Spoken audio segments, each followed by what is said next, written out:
Good evening.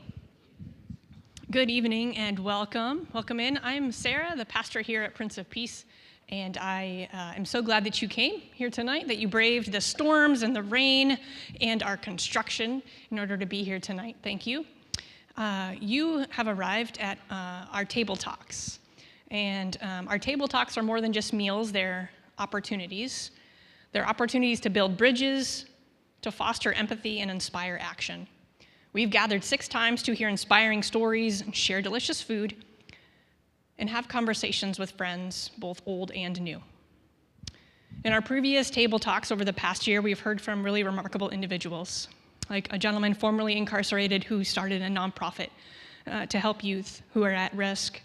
We heard stories of immigrants sharing their experiences of why they left their homes to come to the U.S. We heard stories of a survivor of the Japanese-American internment camps during World War II, and stories of people who have overcome homelessness. Our goal with Table Talks is to bridge divides and create a more compassionate world. In a time of increasing polarization where complex issues are often reduced to simple sound bites, these conversations and Table Talks offer a space for nuance, understanding, and hope. Tonight we are really honored to welcome Linda and Tracy from Bright Stars of Bethlehem. Bright Stars of Bethlehem was founded by the Reverend Mitri Rehab, and it is a beacon of hope in the Holy Land, in a place where there is conflict, injustice, and despair, not just over the past year and a half, but for decades. The students and staff of Bright Stars are working tirelessly to build a more peaceful future for Palestine and the entire region, through education in arts, culture, and peacemaking.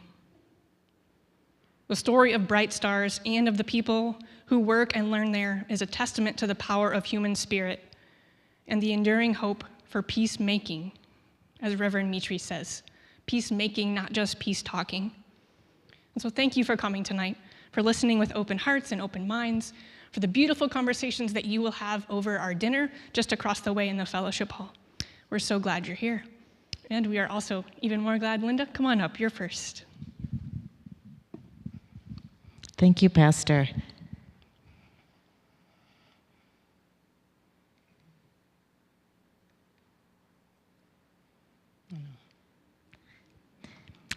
First off, I want to just tell you all that being here is a humbling honor for us. Tracy and I really believe in the work that we do, and it's a privilege to share it, to share our story, and to share why we care so much.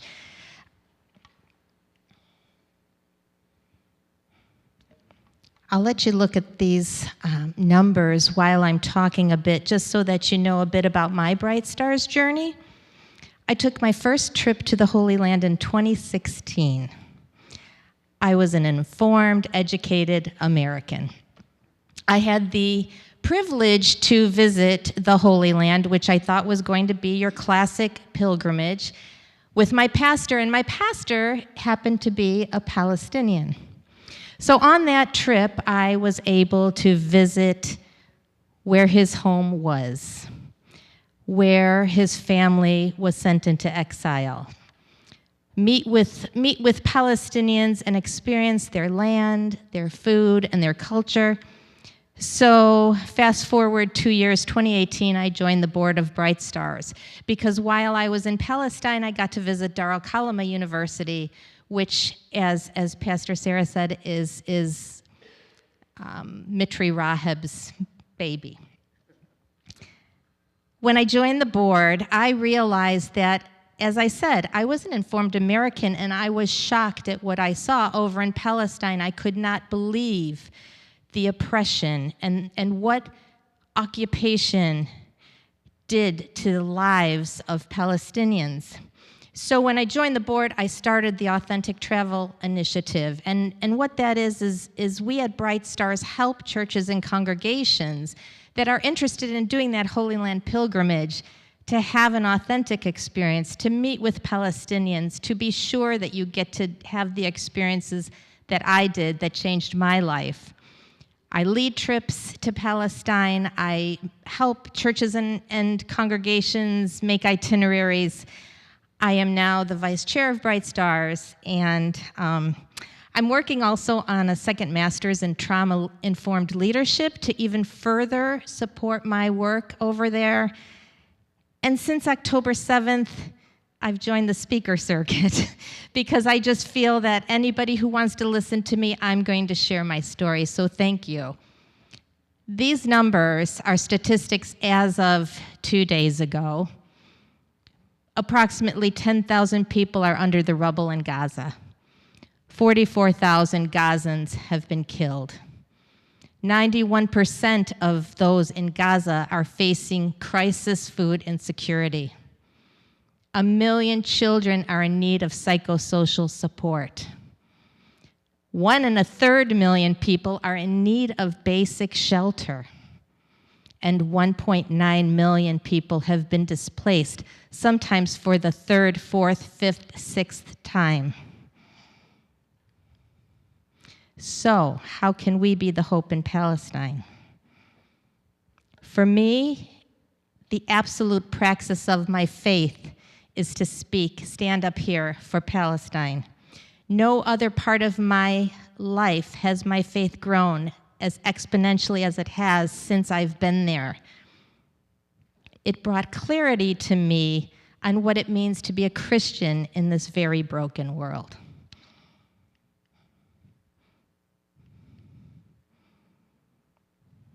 Three verses that I'll share, and then I'll kick into the presentation. First off is Mark 12, 30 to 31, and that is love your neighbor as yourself. There's no greater commandment. And in this, there's no except for this person or that person. It is a call for all of us. Matthew 5, Sermon on the Mount. Not a single word in the Sermon on the Mount does it talk about what to believe, but it talks about what to do and how to be. And then lastly, for me, the driving verse is the series that is talked about in Matthew 25. As you did to the least of these, you did it to me. As you did not do it to the least of these, you did not do it for me. Mitri Raheb calls Matthew 25 a radical call to dismantle settler colonialism. For me, it's the framework of my faith. So let's talk about the root causes of what's going on there now and what kind of led up to that. And I know that you had the opportunity to have an amazing speaker at your table talks that really talked about the history of the land. I'm just going to zip through that quickly so that those of you who were not at that table talk can appreciate the history a bit. I'll start out in 1917. A man in England by the name of Lord Balfour declared a national home for the Jewish people. In 1947, the United Nations created a partition plan and took that land of Palestine, which is now Palestine and Israel, and divided it into a Jewish state and an Arab state. At that time, though, it was not divided 50-50. The Jewish people were given a little bit heavier on the percentage. 1948, Palestinians refer to it as the Nakba. That means catastrophe. And that is when over 800,000 Palestinians were dispossessed. 509 villages expelled, over 450 villages erased. Fast forward to 1967, that's when Israel occupied the West Bank and Gaza. They doubled their territory. 2005, Israel withdrew its troops out of Gaza, but continued to control the air, the land, and the sea.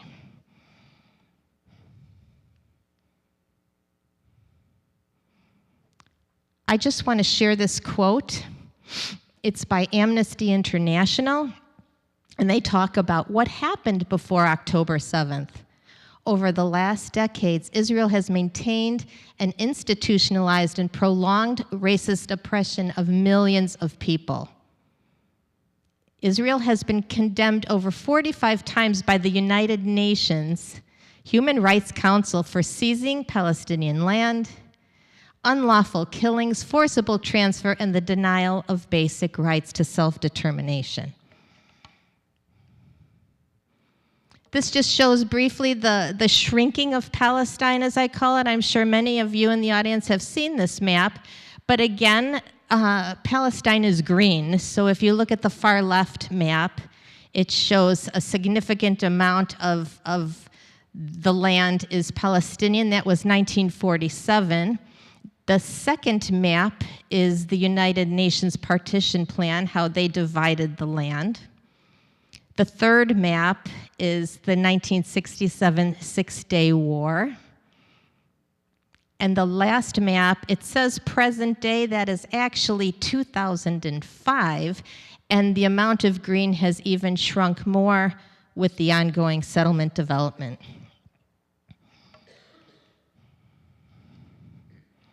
So, another root cause of what's happening right now is the ongoing occupation of Palestine.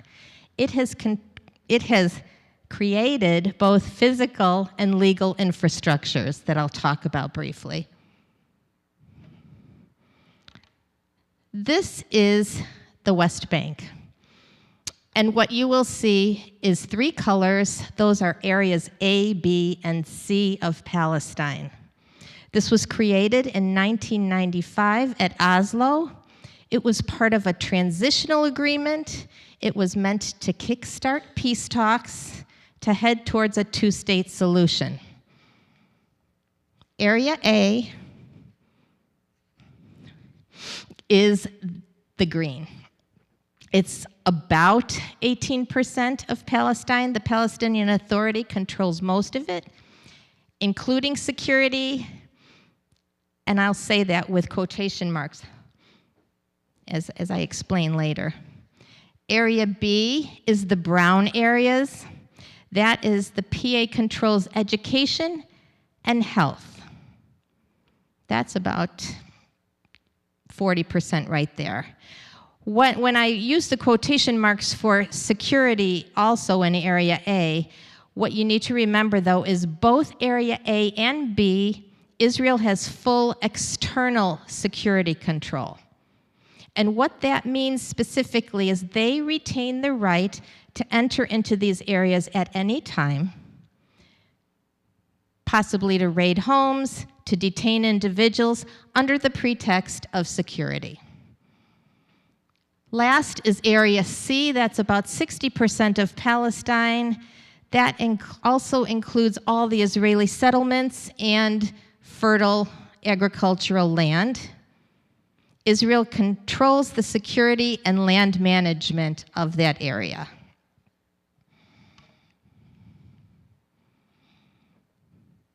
Physical infrastructure. In 2002, Israel began building what they refer to as the security wall.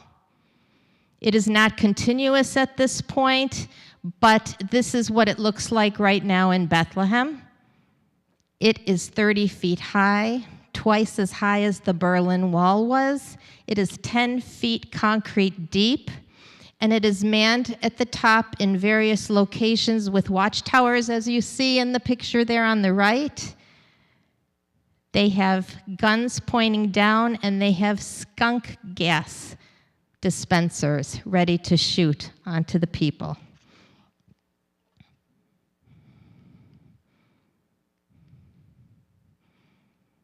There are segregated road systems in Palestine, and it is based upon what color your license plate is.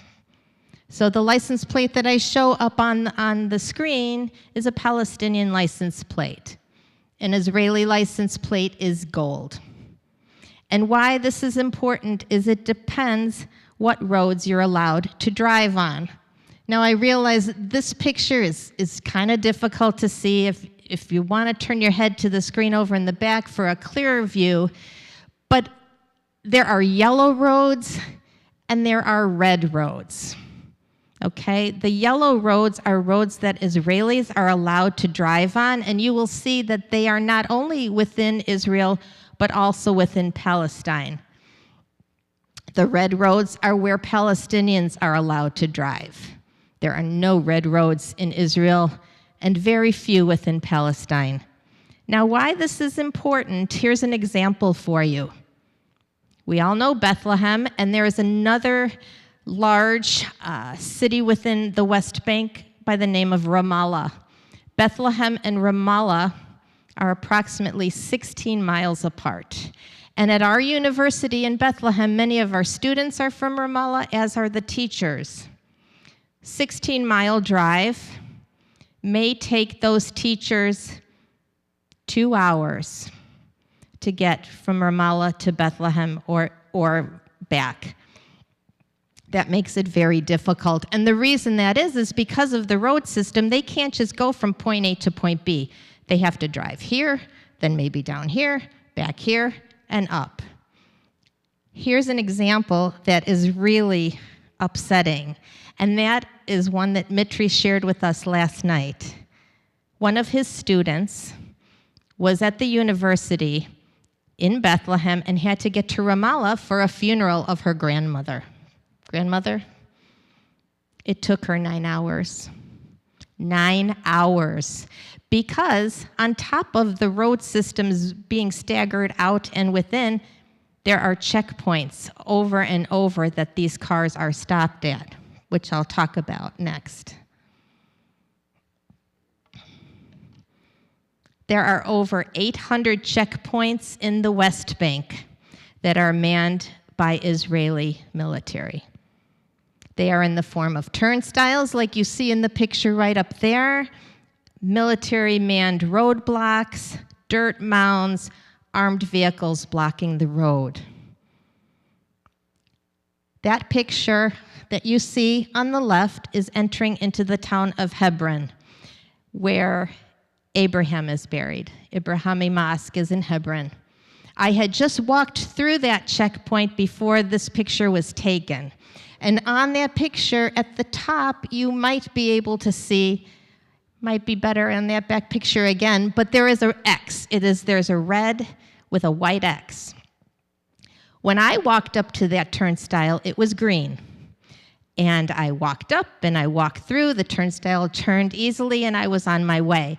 And because our group was just kind of congregating and looking around, I was standing right outside of that, and the minute I walked through, then this mother with her young children came up. The minute she approached that turnstile, the green circle turned to the red. There was a very loud, alarming type of noise. The turnstile locked, and they stood there. The military that was manning the station ignored her, ignored the children. They were crying. They were begging to just be let through. I had to leave 10 minutes. It was between 5 and 10 minutes, and then military asked us to be on our way, so we left. I don't know how long she was there. I have seen young men have to strip their belt, their shoes, drop their pants at turnstiles just like this.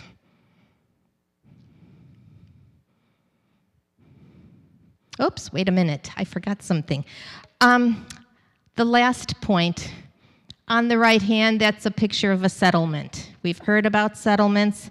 There are over 279 settlements within the West Bank. The reason this is so concerning is Article 49 of the Fourth Geneva Convention states that if there is an occupying power, they cannot transfer their own civilian population into the territory it occupies. However, 279, 28 of those are around Bethlehem.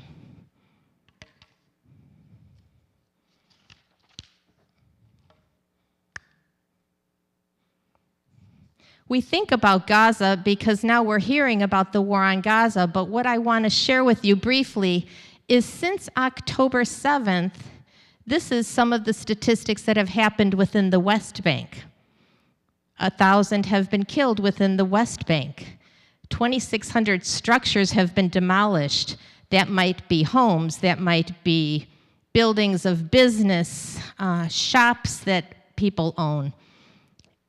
And 11,000 have been detained, often without reason.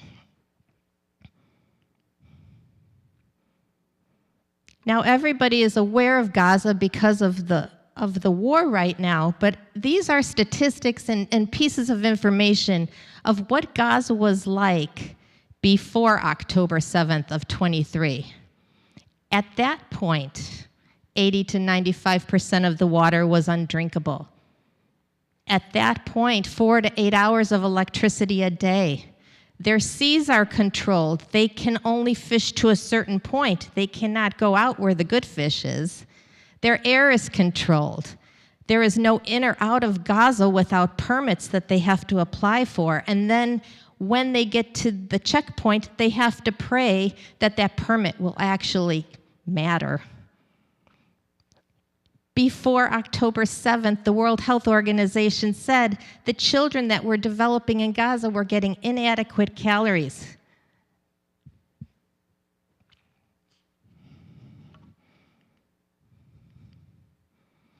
Here's a little picture for you. Since I'm in California, I just wanted to let you know the green overlay is Gaza, the Gaza Strip, to give you an idea of there's your topography, and Saratoga is not on there, but San Jose is. So Gaza is very small, and that's 2 million people right there. Another root cause is the extreme right-wing politics. The nation-state of the Jewish people law was passed in 2018. It states that only the Jewish people have the right to self-determination.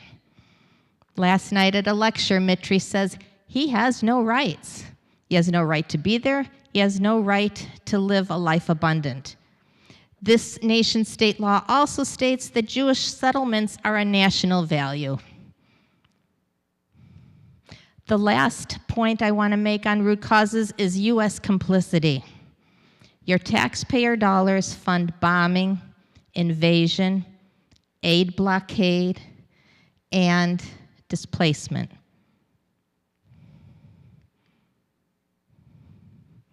There is incomplete or omission of information by the U.S. media. It underreports the violence to Palestinians while covering any Palestinian act of force. And what this rhetoric does is it minimizes and ignores the power differential between the occupier and the occupied. I say $4 billion a year goes to Israel, but since October 7th of 23, $20 billion US dollars have gone for weaponry.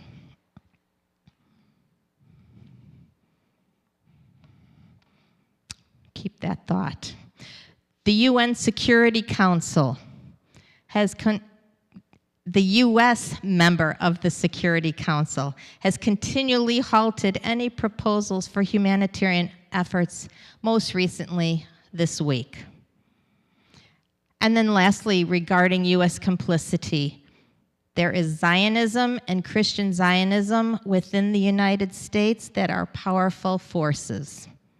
I'd like to give you the definition of those. Zionism is simply stated the belief in the establishment of a Jewish state. Christian Zionism, on the other hand, is the ideology that states Jewish people must have the Holy Land and return to the Holy Land in accordance with Bible prophecy as a prerequisite of the coming of Jesus. So those two elements, there is an organization in the United States called CUFI. I don't know if any of you know CUFI, Christians United for Israel. It is led by a man named John Hagee. It is 10 million strong in membership. AIPAC is a powerful political force, 3 million in membership. And both of those groups give millions to both Democrats and Republicans. It is not a partisan issue at all. So, taking this all into account, how do we be a peacemaker? How can we be a peacemaker? How do we do hope in Palestine? My first point is to listen and to learn and to discern. That's what I did, and that's why I'm here today. We must study and have an understanding not only of what's happening today, but what has happened. And you as a church are doing just that. You're hosting speakers so you have the opportunity to learn the history, understand what's going on. You may plan a book study. You're showing courage right now to hold this space and to have these difficult conversations. Another important element, when it is safe to do so, is I encourage you to travel to Palestine. One of the best things that we can do is listen to the Palestinian voice, speak for them, and walk alongside them when our country is not doing that. Oop, there we go. There's the updated reported casualties in Gaza right now. Almost 44,000. This was several days ago, and 104,000 that have been injured.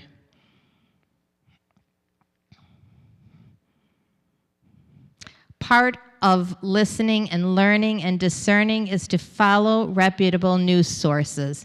If you have a cell phone, take a screenshot of this picture right now. OSHAopt.org is where I get all my statistics. There is updates on what is going on in humanitarian efforts, what is going on in terms of Israeli involvement in the West Bank and in Gaza. It is an invaluable site.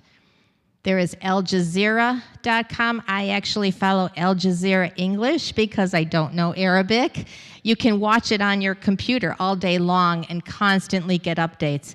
If you're on Instagram, they have amazing constant updates. Democracy Now! Is a fantastic site. Jewish Voice for Peace is a good site. And Taxpayers for Peace is a new, really great, easy to follow, easy to learn. If this is all new to you, that is a wonderful site to check out. After listening and learning, we must seek justice. And I'm going to quote Martin Luther King. In 1967 at the United Nations, he said, "There can be no peace without justice." And for me, justice also includes naming the problem for what it is. It is oppression. It is occupation. It is apartheid. There are internationally recognized organizations that have said so. Occupation, and this is the United Nations definition of occupation, is when a state exercises unconsented to or effective control over a territory to which it has no sovereign title. Settler colonialism is a term Mitri Raheb uses. His most recent book, Decolonizing Palestine, talks all about it. And the definition of settler colonialism is an organized domination for the purpose of removal and erasure of the indigenous people. And apartheid. Amnesty International came out with a 280-page report. Human Rights Watch, Bethlehem, which is an Israeli watchdog organization, and the government of South Africa have stated Palestine is under apartheid right now. It is the implementation of a system of legalized segregation in which one group is deprived legal and civil rights. Now think about the road situations I showed you, the turnstiles, all of those things.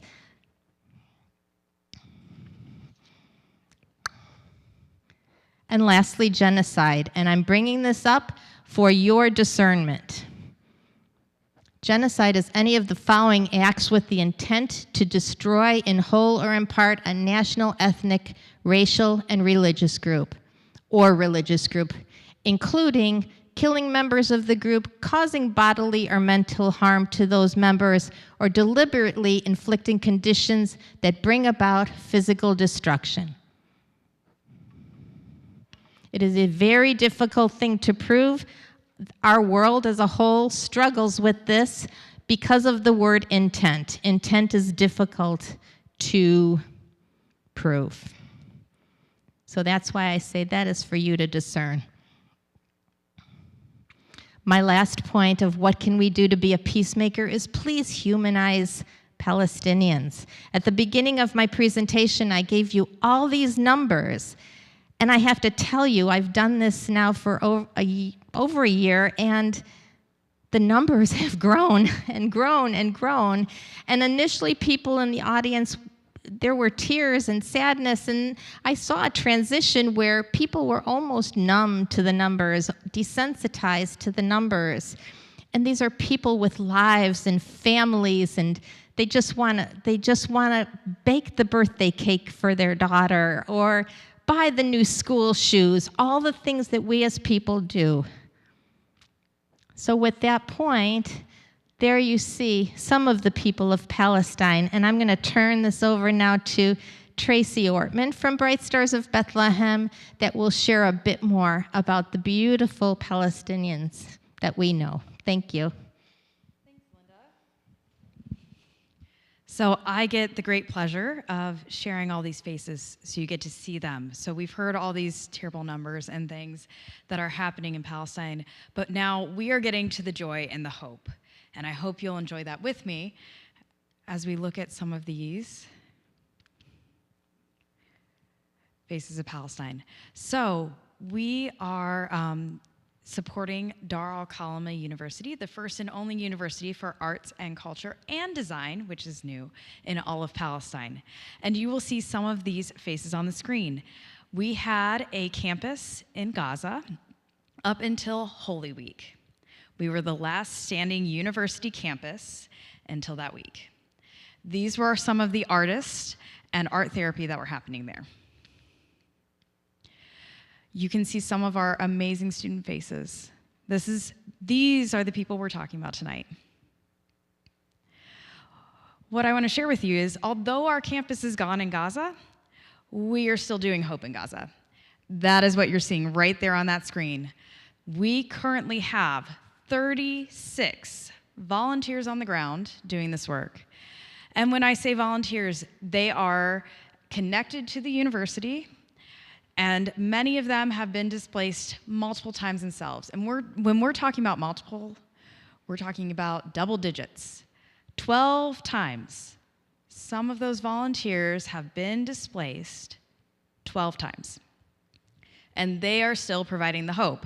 They are doing 180 psychosocial programs, and they have reached 3,600 students, ages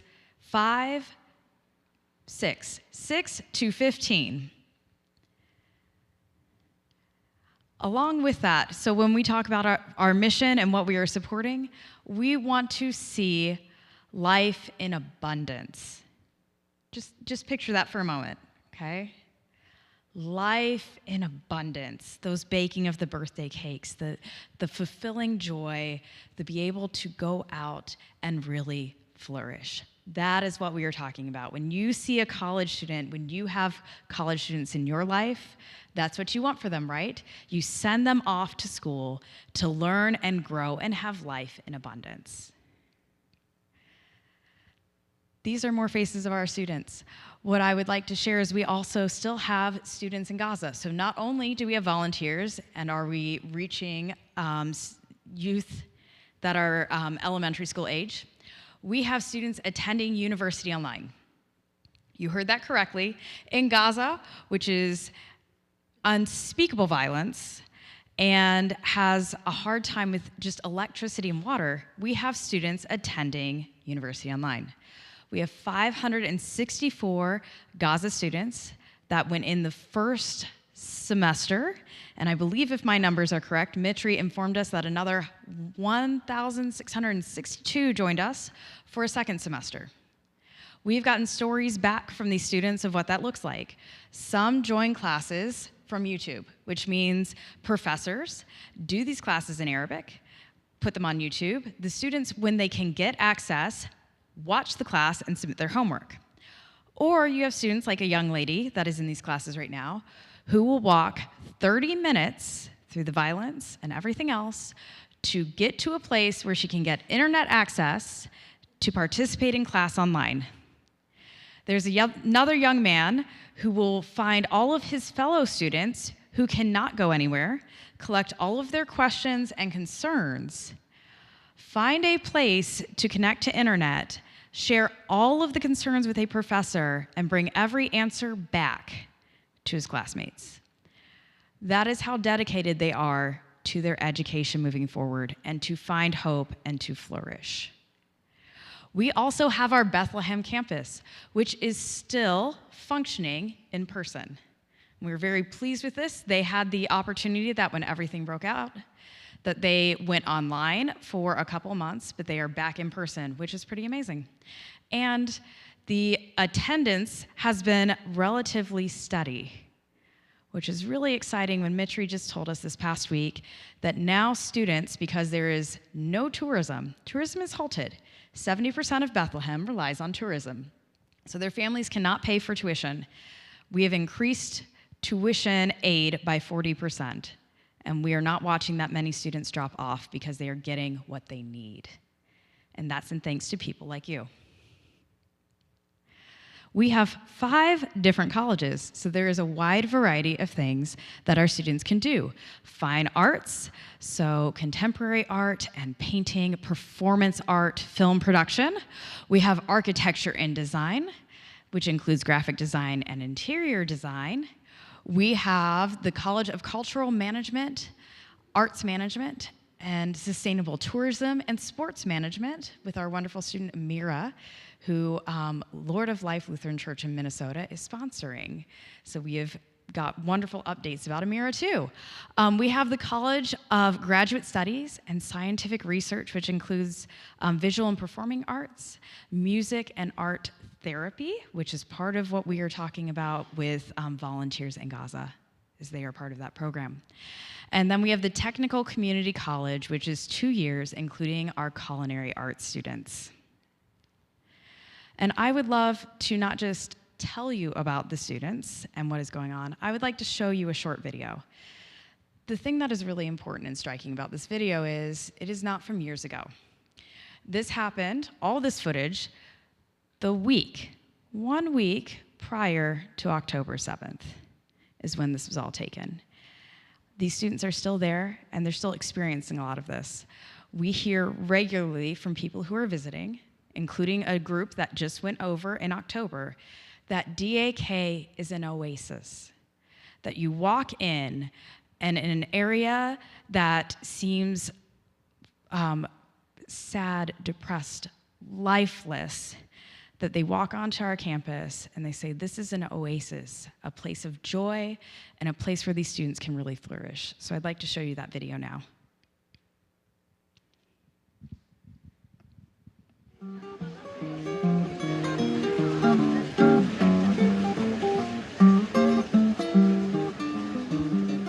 Something that I really love about Dar al-Kalima University is that it's a very small community. It's very easy to make friends with everyone and make your own small family of small artists. Also, the college focuses on individual skills and collaborative works among students, so it's very fun in here.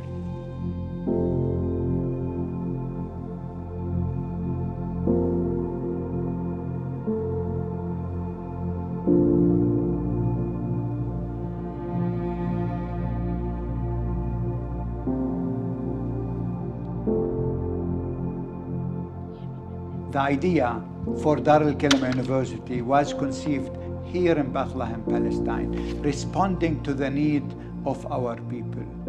We had to assemble the right team. We had to build the infrastructure for it. We had to develop programs and to get them accreditation. And now is the first and only university in all of Palestine with a focus on art, culture, and design. we chose culture as the tool for social transformation. We will have all the artists, script writers, actors, filmmakers, musicians, designers. They all will come out of this university and they will be able to transform the landscape of Palestine. People ask us, why art? Art, culture, and design, they have to do with identity. And for us, it's really important to carve a dynamic Palestinian identity. At Dar al-Kalima University, you will meet incredible staff who help build this institution. And you will meet our students. 2/3 of them are women. This is a university that very much invests in women empowerment and in gender justice. I believe that part of Dar al-Kalima University's success lies in the fact that it still maintains at its heart its community-based mission, its community-based initiatives that keeps it very close to what people need and want. And basically, the approach that we have used and continue to use as a university is this idea of witness, which is to always be engaged with the people responsibly, to ensure always quality programs are delivered that meet their needs. At Dar al-Kalima University, it is very important for us to connect to other universities, scholars worldwide. And so international conferences, music festivals, art festivals are very important component here of our work. We want people to meet here in Bethlehem. It was in Bethlehem that the divine met the human, and we want Bethlehem to become the place where people from all over the world can meet and interact and discover their common humanity. Dar al-Kalima University is a success story from Bethlehem. How we started 1995, very small, to become later a community college in 2006, and then 2013 a liberal arts college, and to become in 2021 a full-fledged university. This university was designed by Palestinian minds, was built by Palestinian hands, with the mission to educate the next generation of creative leaders in Palestine.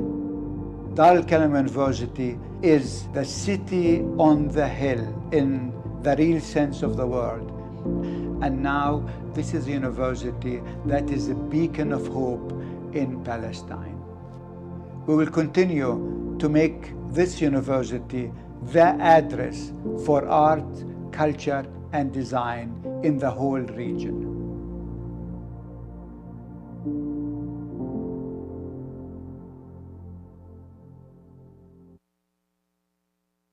Right? Let me get back to my right slide here.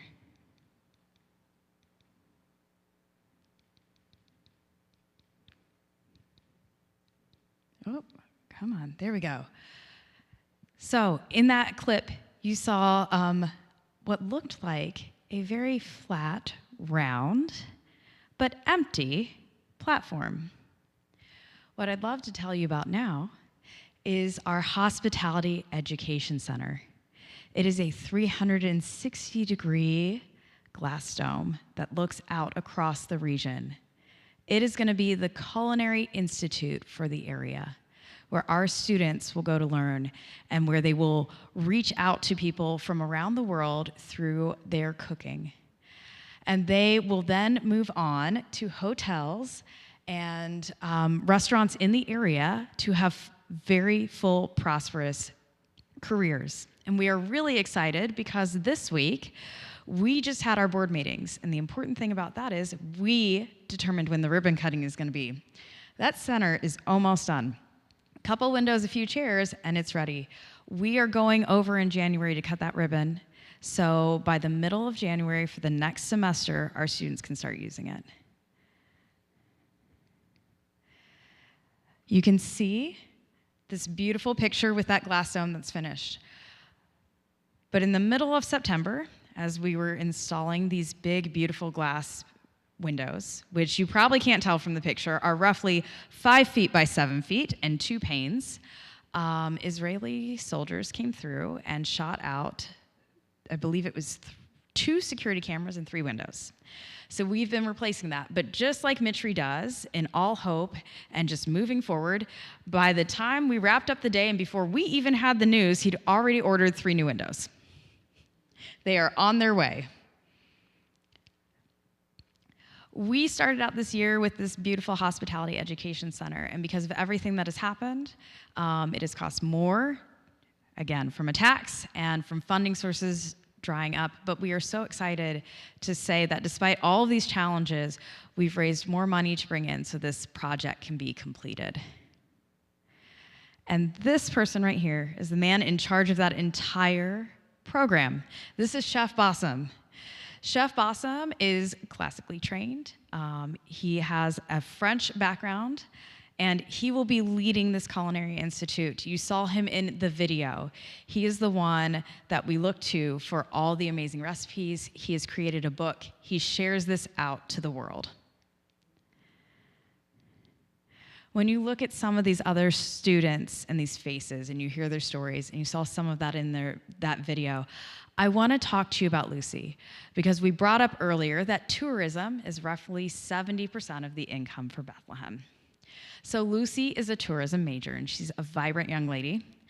And Lucy had, as October 7th started, both of her parents worked in the tourism sector and lost their jobs, which meant that Lucy is one of our students that can still go to DAK because of scholarships and support. So she's still there, still seeking her major.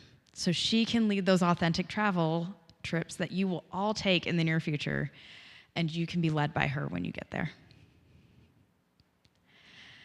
And I'd like to tell you about Ramez. So Ramez is a sustainable tourism graduate. Ramez is also a very talented artist. When you hear about land being taken and settlements, you see Ramez. Ramez's family has had shops and land taken away from them well before October 7th, and they are still trying to get it back.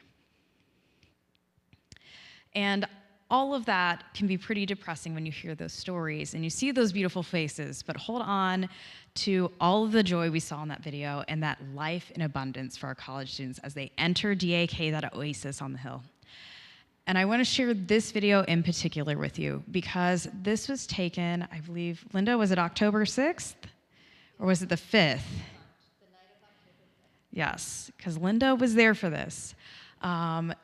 So think about that, October 5th, 2 days before everything that happened. This is our university. Oh, I clicked too fast.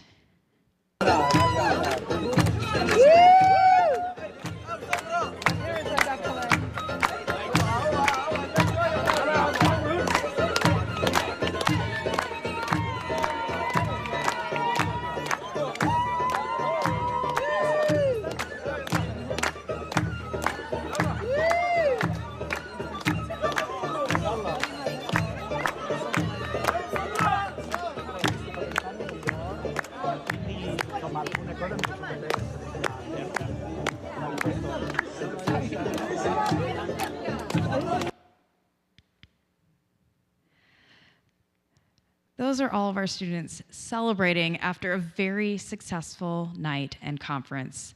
They had roughly, I believe, 200 people who had come over, and they were sharing. They had catered the event, so those culinary students catered the entire evening, and they shared their music and their dancing and their hope. And that's the clip we go back to anytime we feel a little down as we're doing this work. It's important work. And as Mitri says, depressed people don't do important work. You can't be depressed and bring hope. So we want to be hopeful. And I want to leave you with these beautiful faces. So Reverend Dr. Mitri Rahab gives us these wonderful gems that we hold on to. Our aim is that our people who admire stars will dare to look up and dream, to believe in goals to strive for, and develop a new sense of hope, community, beauty, and faith. Pretty good thing. He is the author of roughly 50 books. So if you are like me and you see him, you are in awe of how he finds the time to do anything, including 50 books. That is going up to 52 books by the end of next year. But with that, we brought his most recent book, Decolonizing Palestine, which Linda showed you earlier. And if you are wanting to learn more after our presentation tonight, this is a great read, especially in reference to Gaza right now. As Mitri said, it came out September 5th. It probably would have been a slightly different book than it is now if it had come out a little later, maybe some longer chapters, but it is exactly what is happening now. So if you need some more education on this, we hope you will pick that up. I believe you also might be doing a book study in the near future on that. We want to be peace doers, not just peace talkers. So there are multiple ways that you can help. You can pray. That is something that we always need. It's something we always want for Mitri, is as he is doing the hard work, we get to come and talk to you in relative safety. As he is doing the hard work, prayers for our students as they travel to class daily. You can always donate, but you can also join our ambassador team. We need volunteers to spread the word, to set up presentations like this, to help us get this message out. You can visit our website to get more information. You can contact me with any question you need by going to that website. So if you think of something at midnight and you can't remember how to get a hold of me, you go to that website and you can send me an email and I will answer your question. And you can follow us on social media, because the more you follow us, you share our information and you pass it on to other people, the more the word gets out. And we just want to say thank you so much for having us here tonight. We will be here to answer questions, to sell books, and to just connect with all of you. Thank you so much.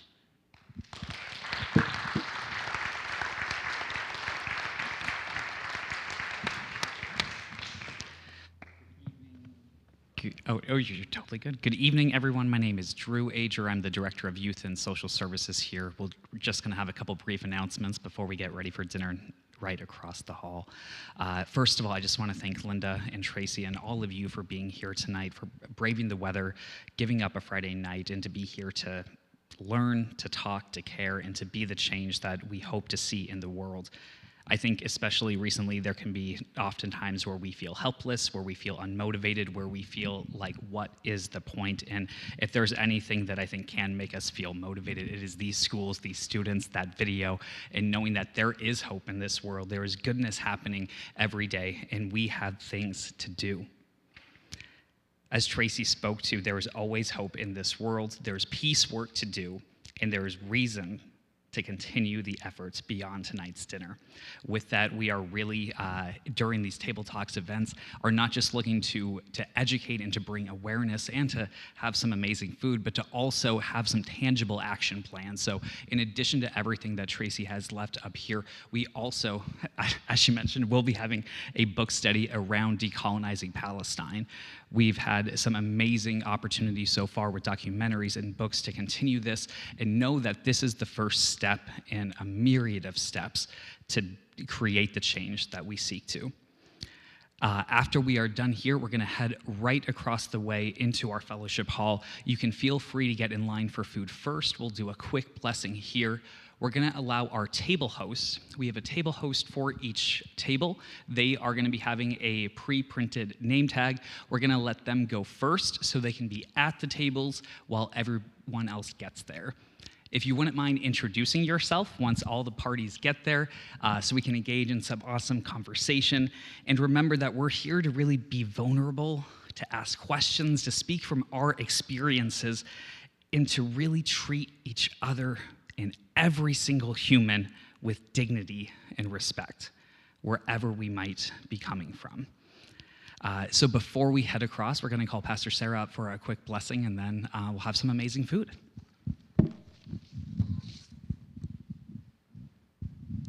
Thanks, Drew. If you are a person of prayer, I invite you to pray with me over our meal and our conversation. Gracious God, Thank you for the gift of this time together. Thank you for the gift of food and nourishment, for all the hands that it passed through to be at our table. As we dine and as we discuss, we are grateful for all the people throughout history who have been people of hope, who have responded to your call to enact peace throughout the world. May tonight's dinner, tonight's conversation, and tonight's learning stir up the next Mitri Rahab in our midst, the next Martin Luther King Jr., the next Gandhi. God, because you can do amazing things, and you do amazing things every day. We ask all these things in the name of your holy name. Amen. All right, table hosts, head on over. Everyone else, head on over. If you're new to the space, there's restrooms if you want to wash